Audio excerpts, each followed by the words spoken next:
आप कर्म करते हैं फिर भी आप दुखी क्यों होते हैं?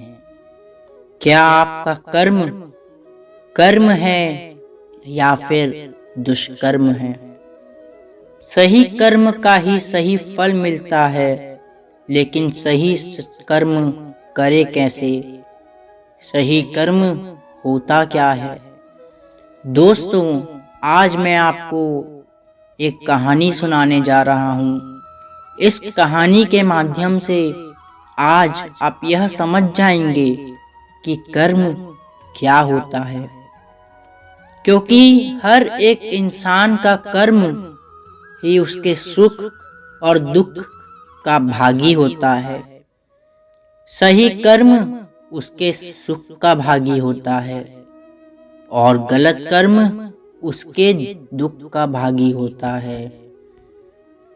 एक बार की बात है, महात्मा गौतम बुद्ध जी के एक शिष्य ने यह प्रश्न किया कि हे भगवान, कर्म क्या है?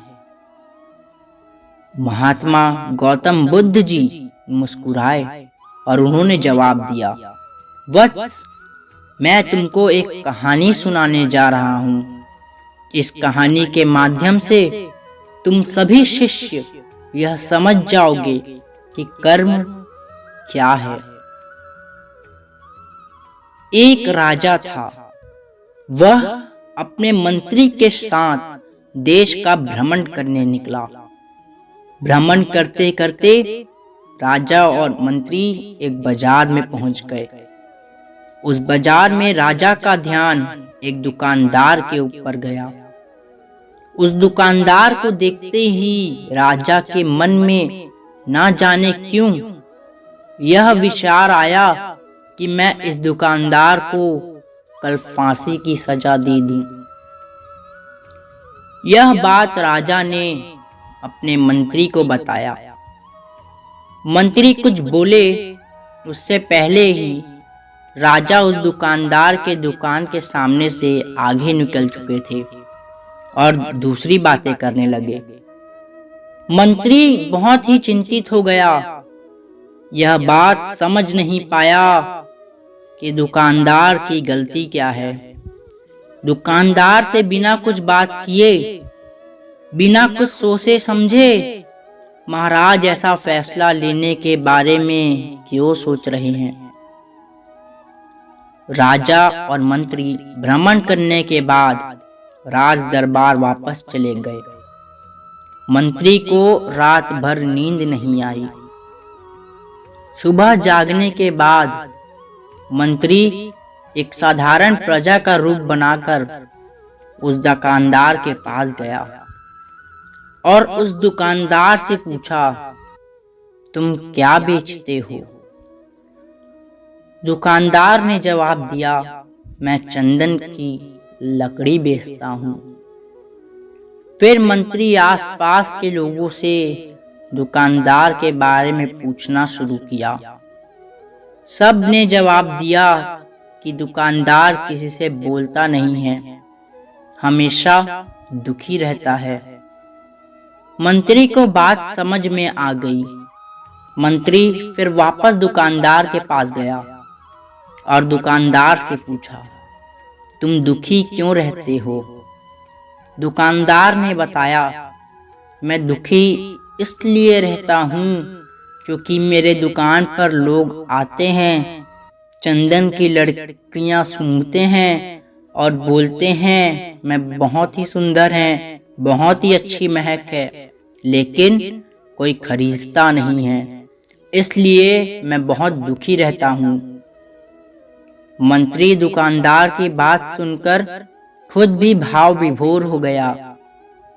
कोई भी दुकानदार दुखी क्यों ना हो अगर उसके दुकान का कोई भी सामान खरीदा ना जाए, जबकि सामान में कोई कमी ना हो। मंत्री सोचने लगा कि यह दुकानदार अपने दुखों के वजह से इतना दुखी रहता है, परंतु राजा इस दुकानदार को फांसी पर क्यों लटकाना चाहते हैं?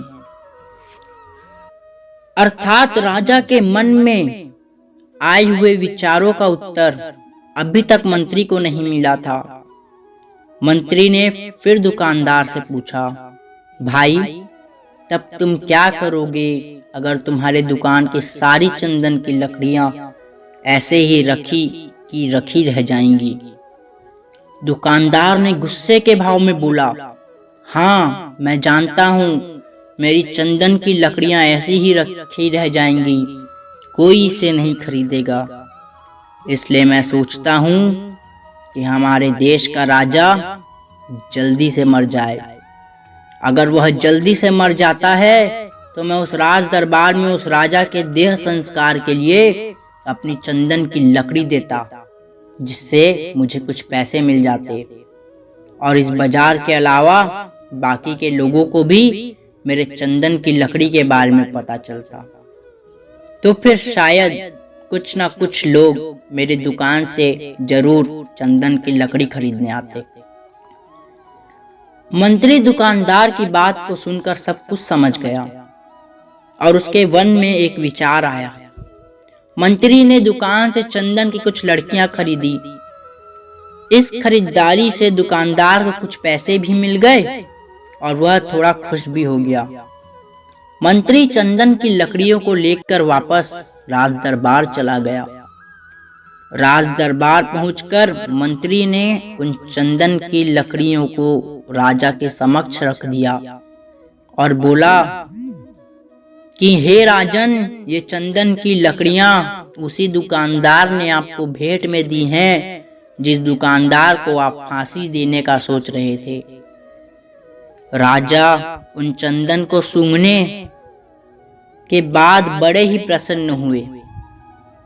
उन्होंने कहा, यह चंदन की लकड़ियां बहुत ही ज्यादा खुशबूदार हैं। दुकानदार के इस अनोखे भेंट से राजा बहुत खुश हुए और मंत्री को कुछ स्वर्ण मुद्राएं दिए तथा बोले, जाओ उस दुकानदार को ये स्वर्ण मुद्राएं इनाम में देना और बोलना कि आज के बाद महल में जब कभी भी चंदन की लकड़ी की जरूरत पड़ेगी तब तुम्हारे दुकान से ही चंदन की लकड़ी ली जाएगी। मंत्री जी मुस्कुराने लगे तथा यह सोचने लगे कि अब तो राजा के मन में उस दुकानदार को फांसी देने का विचार आ ही नहीं सकता, क्योंकि अब तो हमेशा राज दरबार के लिए चंदन की लकड़ियों का इंतजाम की जिम्मेदारी उस दुकानदार को मिल चुकी है। मंत्री स्वर्ण मुद्राओं को लेकर वापस दुकानदार की तरफ चल दिया। इधर राजा भी इस विचार में पड़ गए कि वह दुकानदार तो बड़ा ही अच्छा इंसान है। जिस वक्त मैं उसके बारे में सोच रहा था कि मैं इसको कल फांसी दे दूंगा, तब शायद उसके मन में उस समय यह विचार चल रहा था कि राजन पहली बार मेरे दुकान के सामने आए हैं, क्यों ना मैं उनको अपनी सुंदर और खूबसूरत लकड़ियां भेंट कर दूं। और आज उसने मुझे भेंट भी किया। बेवजह ही मैं उसको फांसी देने के बारे में सोच रहा था। इधर मंत्री दुकानदार के पास पहुंच गया। मंत्री ने राजा के द्वारा दी गई स्वर्ण मुद्राओं को दुकानदार को देते हुए कहा, जिन चंदन की लकड़ी को कल मैं खरीद कर लेकर गया था, उन चंदन की लकड़ियों को राजा ने बहुत पसंद किया और इनाम के तौर पर तुमको यह कुछ स्वर्ण मुद्राएं दिए हैं। दुकानदार बहुत ही खुश होने लगा। साथ ही साथ मंत्री ने उस दुकानदार को यह भी बताया कि आज के बाद राज दरबार में जब कभी भी चंदन की लकड़ियां की जरूरत पड़ेगी तो सारी चंदन की लकड़ियां तुम्हारे दुकान से ही ली जाएंगी। दुकानदार मंत्री की बात सुनकर बहुत ही खुश हो गया। मंत्री ने दुकानदार से पूछा, क्यों भाई, तुम तो राजा के बारे में इतना बुरा भला सोचते थे, लेकिन राजा देखो तुम्हारी कितनी चिंता करते हैं। राजा कितने अच्छे हैं। राजा अपनी प्रजा के बारे में कभी भी गलत नहीं सोचते हैं। दुकानदार मंत्री की बात से सहमत हो गया और बहुत दुखी हुआ। दुकानदार मंत्री से बोला, मैं कितना गलत सोचता था राजा के बारे में। राजा तो बड़े ही अच्छे हैं, बड़े ही भले राजा हैं। भगवान करे कि राजा की बहुत ही लंबी आयु हो। यह बात सुनकर मंत्री भी बहुत खुश हुआ। फिर मंत्री वहां से वापस राज दरबार को चला गया और यहीं पर महात्मा बौद्ध जी ने इस कहानी को समाप्त कर दिया। फिर उन्होंने अपने शिष्यों से बताया कि अब बताओ कर्म क्या है। किसी शिष्य ने कहा कर्म बोले हुए शब्द हैं, किसी शिष्य ने कहा कर्म वाणी है, तो किसी शिष्य ने कहा सोच है, तो किसी ने कहा भावना वगैरह वगैरह। अपने सारे शिष्यों का जवाब सुनने के बाद महात्मा बुद्ध जी ने बताया कि कर्म हर एक इंसान के खुद के विचार होते हैं।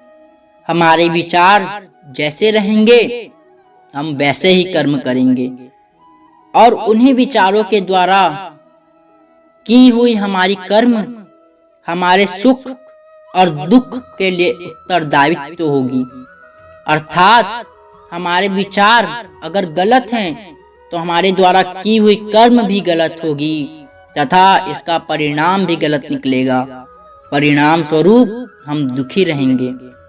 अगर हमारे विचार सही रहेंगे तो हम सही कर्म करेंगे, सही कर्म करेंगे तो फिर सही फल मिलेगा जिससे हम सुखी रहेंगे। इस कहानी से हमने यह सीखा कि अगर हमारे विचार सही रहेंगे, निष्पाप रहेंगे, तो उन्हीं निष्पाप और सही सोच की वजह से लिया गया हर फैसला सही होगा। जब सही फैसला लेंगे तब वह हमारे द्वारा की हुई सही कर्म होगी। जब सही कर्म होगी तो सही परिणाम मिलेगा जिसके वजह से हम सुखी रहेंगे, हम खुश रहेंगे। तथा इसी जगह पर अगर हमारे विचार गलत रहेंगे तो हमारे द्वारा ली गई फैसला भी गलत होगा और किया गया कर्म भी, जिसे दुष्कर्म कहा जाता है, और उन्हीं दुष्कर्मों के परिणाम गलत मिलेंगे। जब दुष्परिणाम मिलेगा तब हम दुखी रहेंगे, परेशान रहेंगे। इसलिए कर्म का एक ही मंत्र है, सही कर्म सुख देगा, दुष्कर्म दुख देगा। धन्यवाद।